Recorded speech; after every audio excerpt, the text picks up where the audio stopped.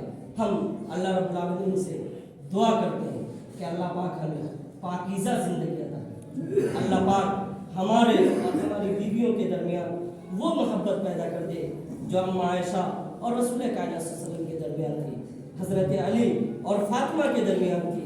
اللہ پاک ہمیں جب تک زندہ رکھے ایمان پر اور خاتمہ تو خاتمہ خیر عطا فرمائے۔